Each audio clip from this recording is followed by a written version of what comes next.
जॾहिं नंढड़ो ॿार कुझु समझदार थींदो आहे त उनखे सभ खां वधीक शौक़ु हूंदो आहे रांदि जो। कंहिं बि तरीक़े सां रांदि खेॾां। वालिद खे तंग कंदो त मूंखे को रांदीकड़ो वठी ॾे, उनजे लाइ ज़िद कंदो, रोईंदो, भाइरनि सां विढ़ंदो त इहो रांदूकड़ो मां वटि हुजे, मां खेॾां। इन ॻाल्हि ते उनजी बहस हूंदी। यानी नंढड़े लाइ ॿार सम्झे थो शायदि ज़िंदगी जो वॾे में वॾो मक़सदु आहे रांदि खेॾणु। ॿार जो ज़हन इहो ई कमु कंदो। पर जॾहिं उहो ॿार थोरो वॾो थींदो त पोइ उनजी फ़िक्र इहा लॻी वेंदी त मां पंहिंजे जिस्म खे संवारियां। पोइ उनखे पंहिंजी पोइली ज़िंदगी बकवास लॻंदी त रांदूकड़ा फज़ूल शयुनि जे लाइ मां ॿाहिरनि सां विढ़ंदो हुयुसि, वालिद साहब जे साम्हूं ज़िद कंदो हुयुसि। इन रांदूकड़नि जी कहिड़ी औकात आहे?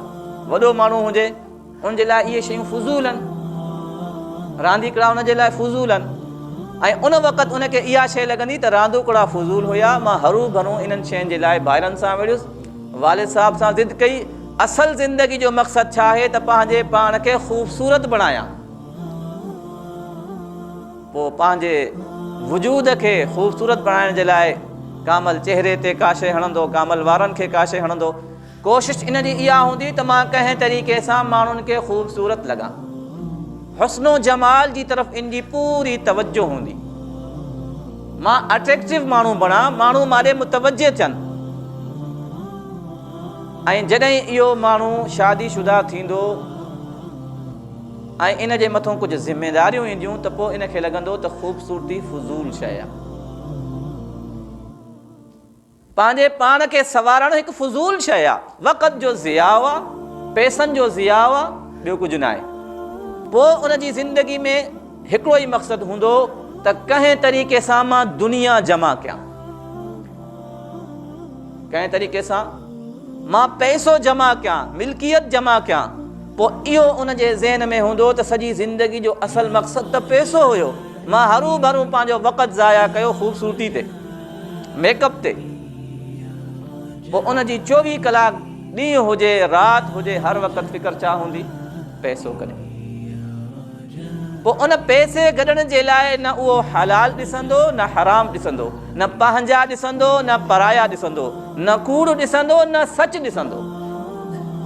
हर वक़्तु कोशिशि कंदो मां कंहिंखे न कंहिंखे नुक़सानु भलजां अचे पर मां वटि मिल्कियत अचे।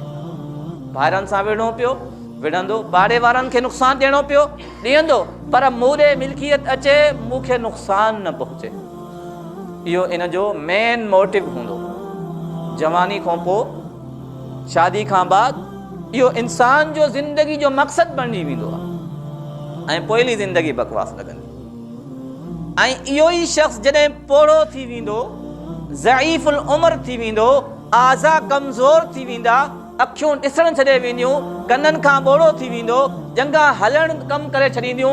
पोइ उनजो हिकिड़ो ई मक़सदु हूंदो त मां सॼी ज़िंदगी फज़ूल विञाई, असल त मूंखे क़ब्र में वञिणो आहे।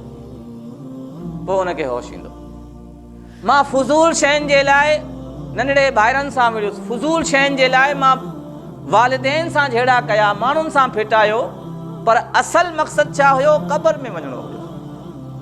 जॾहिं का लाइलाज बीमारी लॻंदी, जॾहिं आज़ा कमु करणु छॾे वेंदा, पोइ इंसान खे अहसासु थींदो मुंहिंजी पोइली ज़िंदगी समूरी बेकार हुई, असल मूंखे ज़िंदगी गुज़ारणी हुई क़ब्र जे लाइ, आख़िरत जे लाइ। पर इहो वक़्त सां इंसान खे अहसासु थींदो आहे, हाली जेसीं ताईं आज़ा में ताक़त आहे, पोइ अहसासु न थींदो आहे। पोइ उनखे न महसूसु थींदो आहे त मां पंहिंजी ज़िंदगी जो हिकु क़ीमती नेमत अल्लाह जी तरफ़ों मिलियल तोहफ़ो उनखे मां ज़ाया थो कयां।